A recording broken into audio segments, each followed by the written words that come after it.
Hello and welcome back. So in the last couple of videos I did a swatch and unwrapping and unboxing of the Rosa Gallery watercolors. So I'm just gonna give it a go today and try them out.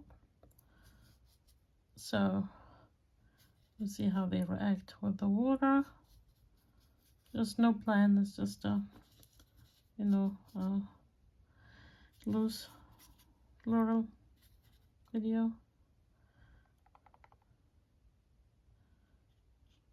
I hope you can see that. It looks pretty good.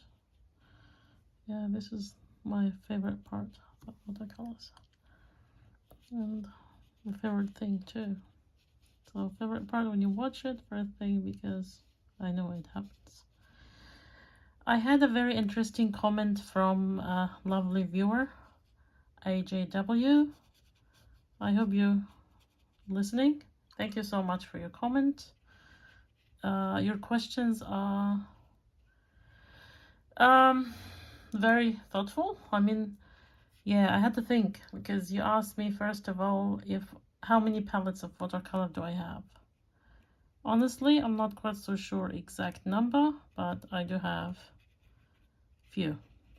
So I might just need to look through them and do a video so I could come up with with a number for you if that's important or interesting to know. And the other question is, which one is my favorite? It's really hard to say because each and every type of watercolor or a brand or palette's got their uniqueness. But generally I love Holbein. I love Daniel Smith. I love Schminke. I've tried Mongyo. I tried Jane Davenport once. I've got Sakura. So I'm worried about forgetting because there's so many. I love the Primas. They know the old one they used to come up with 12 colors each with a theme, like, pastel, metallic, things like that. And I generally like the pastels and the shimmery ones as well. And that would remind me of Paul Robbins also. Yeah, I recently swatched the student grade one. Yet to do a video on the professional one. So this is just examples, it's just hard to say all the names and hard to give a full opinion on them. I mean, like, each and every one has its own, characters and its own way. So Winsor & Newton as well. Yeah, it's hard to mention everything off the top of my head. I've tried Lucas, student grade watercolors. I've tried Lucas Professional. Gosh, what else? Yeah, it's pretty hard to just say them all in one talk, without having a list or having the palettes itself just right in front of me. And again, without thinking, I've just done the same typical floral that I've done in the last few videos. It's just mainly to test how the colors react with water, and it's definitely reactive. And yeah, for your second question, you asked if I'm in a room with 47 other artists for a watercolor session, or I don't remember what you used. It's like a class, and if I'm the only one with a watercolor palette, and I'm supposed to share which color for a monochrome painting, which color do I need or feel like keeping and not sharing. So I reckon you're talking about a 48 colors palette, so it would be like each one of those people, imaginary group, would have. Oh, well, it's hard to pick just a one color. I do love all the shades of blue. So, but I probably would keep indigo if it's available in that set, because again, it depends on what set we're talking about.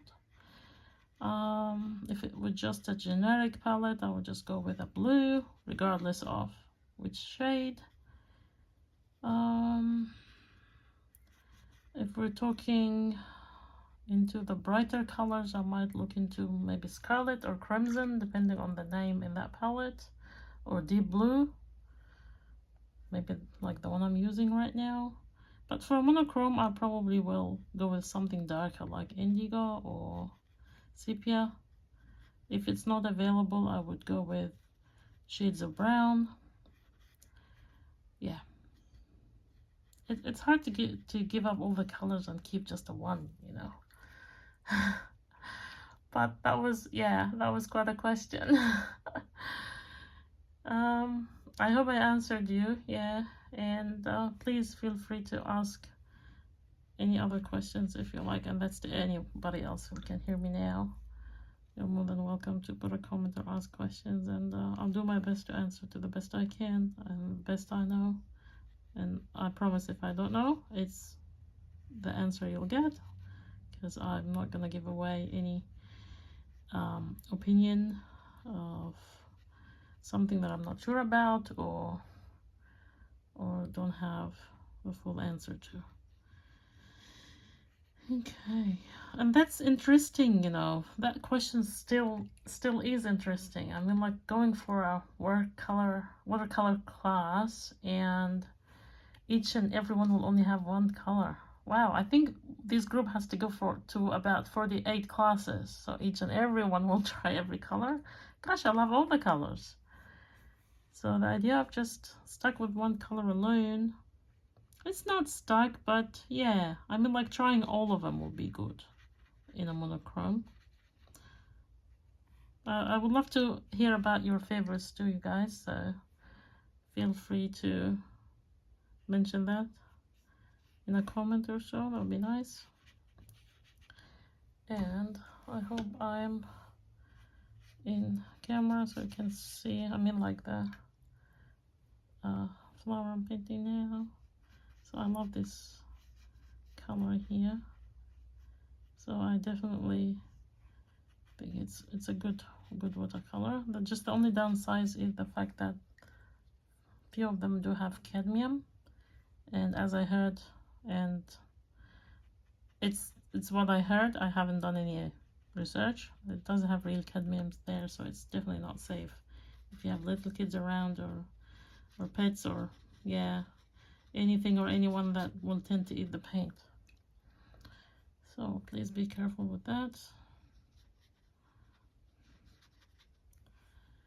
Alright, so I try my best each time to stick to the same pattern I do, so I'm just testing all these different brands or colors in the same kind of way, so I would have a feel of how that paint reacts. So this is not really going for a fantastic painting or something that I would really, you know, worry about it being perfect.